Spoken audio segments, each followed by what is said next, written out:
Bonjour à tous les deux. Bonjour. Bonjour. Bonsoir. Thomas Soto, d'abord, vous êtes journaliste de radio et de télévision, actuellement sur France 2 et France 4 et prochainement sur RTL. Voilà, vous êtes aussi aujourd'hui avec nous parce que vous êtes un fan absolu de Roger Federer. Je suis un radicalisé. De Roger Federer, Absolument, en tout cas. Vous le racontez dans un livre, une aventure nommée Federer, qui sort aujourd'hui en format poche aux éditions du Rocher. Et puis avec nous aussi, donc, Laurent Chiambretto, vous êtes aussi un passionné de tennis, on peut le dire. On peut dire ça comme ça. Directeur d'un club de tennis à Paris, je pense. Et puis ancien joueur. Ancien modeste Amateur, joueur. voilà. Modeste joueur sera mieux. Et auteur de Roger Forever aux éditions Solar. Alors, première question identique à tous les deux. Expliquez-nous votre passion pour Federer. Qui veut commencer ? J'ai laissé à Thomas, c'est le cadet. C'est une passion qui est née qui est d'abord née du jeu. C'est-à-dire qu'il y a d'abord un plaisir esthétique quand on le voit jouer au tennis avec son revers. On parlait tout à l'heure du revers à une main qui ne se fait plus tellement dans le tennis d'aujourd'hui. Moi, il m'a attrapé par son jeu. Et ensuite, je me suis dit, mais quel est le bonhomme qui est caché derrière ce jeu ? Et on s'aperçoit que c'est un type qui est formidable, qui suscite l'empathie, qui s'intéresse aux autres, qui crée quelque chose qui va au-delà du tennis. Donc, on part de la balle et on découvre un personnage qui dépasse complètement son sport et son Vous univers. décrivez, ce sont les vrais champions, quoi, qui dépassent en fait leur sport. Ouais, moi je dirais même sur les personnalités. Il n'y en a pas beaucoup des vraies personnalités. Ces gens-là, quand ils rentrent dans une pièce, il se passe quelque chose. Ouais. Vous voyez, et on peut ne jamais avoir vu un match de tennis et être quand même sous le charme. Laurent Chiambretto, pourquoi cette passion pour Federer ? Je suis d'accord avec Thomas. Et en fait, Roger Federer dépasse le cadre du jeu. C'est un petit peu, on pourrait comparer à Michael Jordan pour le basket. Il est au-delà du jeu, il est au-delà de ce sport. Et surtout, pour moi, c'est un créateur d'émotions. Quand on va à un spectacle, c'est pour ressentir une émotion. Quand on voit jouer Federer, qui gagne ou qui perde, il y a une émotion qui se crée. Alors Thomas Soto, vous le racontez. C'est un créateur de liens, pardon, parce que j'allais vous en parler. Pardon, mais quand on arrive, quand on se voit là, nous on se connaissait pas avec Laurent, enfin on avait échangé un petit peu, et on se voit et directement on part et on pourrait, je pense, passer jusqu'à demain matin à discuter, à échanger, parler des souvenirs de matchs, etc. Alors aujourd'hui, quand on pense à Federer, on pense à quelqu'un d'assez calme, d'assez élégant, mais vous le racontez dans votre livre, ça n'a pas toujours été le cas. Il a cassé des raquettes, il s'est énervé, il a toujours eu un caractère assez fort, et il l'a toujours d'ailleurs. Il se maîtrise quand il est sur le court. Mais il ne ressemble pas forcément, et je l'explique dans le bouquin, au poker face qu'on voit. C'est quelqu'un qui bouillonne intérieurement, qui est extrêmement vivant, qui est extrêmement blagueur, qui est un grand enfant. Et je crois que c'est un des secrets de sa longévité. Vous donniez son âge tout à l'heure, il aura 38 ans au mois d'août. Et son secret, c'est qu'il s'amuse comme un gamin, en fait. Et il a gardé cet enthousiasme de junior. On est sur TV5 Monde, tout le monde sait que Federer est suisse, mais vous expliquez aussi dans votre bouquin qu'en fait, il est sud-africain. Il est sud-africain de cœur et de sang par sa mère. D'abord, et ça c'est une origine qui est très importante pour lui, il est très attaché à ses origines sud-africaines. Et au-delà de ça, Roger Federer, c'est le plus TV5 Monde des champions parce que tout le monde se l'approprie. Tout le monde trouve une raison de se dire il est un peu à nous. Nous, quand on est en France, évidemment, on se dit il est francophone, donc il est un peu là. Les Suisses, évidemment. Aux États-Unis, il parle un anglais parfait, évidemment, étant sud-africain par sa mère. Donc il est je sais pas, il est citoyen du monde, si on peut dire. Alors, Laurent Chiambretto, votre livre, Roger Forever, c'est le journal d'un fan, en fait, qui pourrait être n'importe quel fan, qui suit Roger Federer au jour le jour. C'est une fiction, en fait. C'est une fiction. On avait le Roger en photo dans les bouquins, on avait le Roger version technique, version performance, version résultat. Et j'avais envie de retranscrire la période 2016-2018 entre la blessure et 2016, c'est une année difficile pour lui. C'était une année difficile. Le moment où il se blesse contre Raonic, où il arrête 6 mois, jusqu'en 2018 où il redevient numéro 1 mondial. Et j'avais tout le monde croyait qu'il était fini, en fait. Oui, 6 mois, 35 ans et demi. Presque tout le monde. C'est vrai qu'on m'aurait dit juste, il revenait dans le top 10, j'aurais peut-être fini dès demain. Personnellement, ça me semblait compliqué. Mais voilà, j'avais envie de retranscrire ça, mais uniquement à travers la filière émotive, la filière du fan, la filière de l'excès, de la mauvaise foi et de l'exaltation. Alors, il y a un autre fan de Federer qui est avec nous par Skype depuis Valenciennes, c'est Rico. C'est le batteur du groupe Dionysos. Est-ce que vous m'entendez, Rico ? Très bien, oui. Bonjour tout le monde. Bonjour à vous. Alors justement, vous aussi, comment vous êtes devenu un fan de Federer ? Plutôt Federer d'ailleurs que Nadal ou Djokovic. Qu'est-ce qui a fait votre amour pour Federer ? Moi je vais tricher d'un certain côté parce que j'ai des origines suisses. Donc d'un coup, pour nous les Suisses, avoir un tel champion, déjà c'était assez incroyable dès lors qu'il a gagné son premier Wimbledon. Et après, voilà, tout de suite, on est amoureux de lui de par son jeu. On a l'impression qu'il est aérien. sous un pas assez cool quand il marche. D'un coup, bam, il décolle comme un aigle. C'est vrai qu'à le voir jouer, que ce soit ses revers, ses coups droits, son service, il n'a aucun défaut au niveau esthétique. Donc c'est vrai que c'est très très beau à voir jouer. Donc on tombe vite sous son charme. Rico, très vite.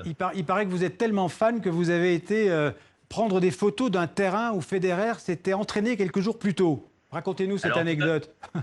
Tout à fait. Je devais partir dans les Grisons. Là, j'avais un décès familial. Et j'en ai profité pour justement aller. J'avais vu sur les réseaux sociaux qu'il s'entraînait à côté de Coire. Donc je suis allé à Coire, donc c'est la capitale des Grisons en Suisse. Lui, il habite pas très loin. Il habite à Valbella, qui est sur les hauteurs justement de Coire, la capitale. Et donc je me suis dit, je vais me rester quelques jours là-bas pour essayer de le voir s'entraîner avant l'Open de Madrid. Comme ça, à 500 mètres d'altitude, c'est la même hauteur, donc je savais que Federer pouvait y aller. Donc malheureusement, je l'ai loupé pour l'entraînement. Mais ce qui était rigolo, c'est de voir le cadre où il s'entraînait. C'était des cours champêtres. Il y a 3 cours de terre battue qui sont perdus au milieu d'une prairie. Et donc là, on a vu la fameuse image sur tout ce qui est Internet où on le voit passer le balai sur les lignes, où tout le monde a dit Federer est resté simple. Et donc j'ai pu prendre au moins mon selfie avec le balai qui était accroché à côté. Vous avez eu le balai, mais pas Federer. Voilà, j'ai vu le balai, mais pas Federer. Et ce qui est assez rigolo, c'est qu'il y avait un jeune qui attendait là. On était tous les deux. Et en fait, celui-ci, c'était un Mexicain qui faisait ses études à Winterthur, dans le nord de la Suisse, qui était venu spécialement également pour essayer de le voir, parce que ça aurait été l'occasion unique de le voir dans un cadre champêtre et le voir relax. Alors que moi, j'ai eu l'occasion de le croiser rapidement en Grand Chelem. Mais là, il est escorté par ses gardes du corps, son agent, tout ça. Donc, j'avais pu faire signer un maillot rapidement, mais c'était compliqué de faire une photo avec lui parce qu'il est très, très demandé. Et quand il est en tournée, c'est vrai que c'est un peu la majesté, quoi. C'est une rockstar avec des gardes du corps, quoi. Restez avec nous, on vient vers vous tout de suite. Mais encore une question ici à nos 2 invités en plateau. Pour vous, je vous poserai d'ailleurs la même question. Pour vous, Roger Federer, c'est vraiment le meilleur joueur de tous les temps, on peut dire ça? Alors je crois, mais vous citiez tout à l'heure Djokovic et Nadal. Federer est aussi Federer parce qu'il a une opposition magistrale. On vit une époque de tennis où on a plusieurs très très grands champions, des champions hors normes, et ça joue et ça compte. Et ces affrontements contre Nadal ou contre Djoko, il y a souvent sur du tennis, il y a souvent eu des combats comme ça entre. Oui, mais pas à un niveau pareil, avec un qui a 20 grands chelems et bientôt 21 après Roland Garros, on peut rêver. L'autre qui en a 18 et l'autre qui en a 16, je crois, ou 17 pour. Mais qu'est-ce qui fait la différence justement entre Federer et un homme et Nadal ou Djokovic? Pourquoi il est si unique? Parce qu'il est un personnage et parce qu'il est, Rico racontait ce mec simple qui nettoie la ligne, c'est vraiment lui. Son engagement en Afrique avec sa fondation depuis qu'il est très jeune, c'est quelque chose de sincère aussi, et qui le porte. Il s'occupe des enfants pour l'éducation des enfants. L'éducation des enfants, à la fois en Suisse et dans les pays d'Afrique subsaharienne. Et il y va, et il y va sans caméra, et il y va régulièrement. C'est un type qui ne triche pas. Et c'est pas facile quand on est une superstar de pas être seulement dans la com. Il y a une partie dans la com, mais il y a une vraie partie de sincérité. Pourquoi pour vous c'est plus une superstar que Nadal ou Djokovic? Déjà, quand on dit qu'il a affronté les plus grands, il a affronté les plus grands de manière générationnelle. C'est-à-dire qu'il a commencé par Sampras, qu'il a battu à Wimbledon. Il a affronté Agassi, il a affronté E8. Maintenant, c'est Djokovic, Nadal, Tsitsipas. Donc, en fait, il est avec nous depuis une vingtaine d'années. Donc, on s'est habitué à vivre à son rythme. Federer fait partie de nos habitudes, fait partie de nos envies, fait partie de notre emploi du temps. Et automatiquement, c'est l'un des plus grands. C'est quoi le secret de sa longévité, bientôt 38 ans? C'est que c'est son moral, c'est son... Alors, moi, je pense qu'il y a un mental, il y a une envie. Moi, ce que me raconte Fabrice Santoro dans le livre, il dit, moi, j'ai arrêté à 30 ans parce que j'en pouvais plus des avions, des entraînements, d'être loin de la famille. C'est très exigeant d'être un sportif de haut niveau. C'est pas quelque chose de facile, c'est pas une vie de rêve tous les jours. Donc il y a ça, je pense, qui compte. Et puis, alors je suis pas spécialiste, mais je pense que physiquement, il a aussi un physique qui fait qu'il tire pas trop sur la corde. En tout cas, il est moins musculeux sans doute que d'autres joueurs, et que peut-être il s'est un peu moins abîmé. Et je sais pas, je parle sous votre contrôle là pour le coup. Plutôt d'accord avec vous. Puis j'ajouterais, il y a également Mirka. Il y a sa femme qui est vraiment son baromètre. Le jour, il le dit, le jour où elle me dira Roger, tu restes à la maison faire le ménage, il arrête sa carrière. On peut dire qu'aussi un de ses secrets, c'est son bonheur. C'est un homme heureux, en fait, Federer. Il a une cellule familiale, il amène ses enfants à travers le monde. Il kiffe dans le sport qu'il fait, il prend du plaisir comme un gamin. On rappelle son palmarès, c'est 20 grands chelems. Bientôt 21. Bientôt 21, s'il gagne Roland Garros. D'ailleurs, il peut aller loin, Roland Garros? Vous voulez une réponse rêvée ou Ouais, une mais réponse, tous les trois, vous pensez qu'il ira loin? Moi, j'espère qu'il ira loin et en tout cas, ce qui est sûr, c'est qu'il est l'événement de Roland-Garros. Il a déjà gagné Roland-Garros quand on voit cette espèce d'effervescence. D'abord, c'est vers les fans de tennis, puis vous allez voir la semaine prochaine, ça va être quelque chose d'incroyable le retour de Federer. Et l'image et le son au moment où il va rentrer sur le Châtrier dimanche, mais ça va être quelque chose d'incroyable. Donc moi, je pense que oui. il peut faire une demi et s'il battait Nadal en demi, ça serait le ça serait demi aussi, ça serait demi. orgasmique. Thomas et moi, on écrit un livre sur lui. Alors, la chiche, d'accord. Rico, vous le voyez aller loin cette année-ci, Federer? Ça va dépendre vraiment de Nadal à un certain moment donné pour le croiser, mais je pense qu'il est quand même en forme. On a vu sur Madrid, il perd de très peu face à Tsitsipas, mais c'est ça? Non. Faut l'aider là. Madrid, il abandonne. Non, c'est Rome où il abandonne. Oui, il joue pas contre Djoko. En tout cas, il joue pas. On va chercher. Peu importe. Sur Madrid et Rome, finalement, il était quand même relativement bien. J'ai vu le match contre Koric, là, qu'il arrive finalement à gagner alors qu'il était mal engagé.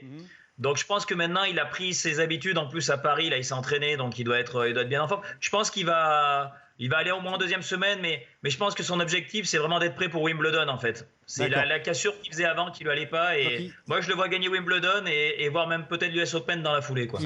Il va venir s'entraîner à Roland-Garros, alors d'une certaine manière.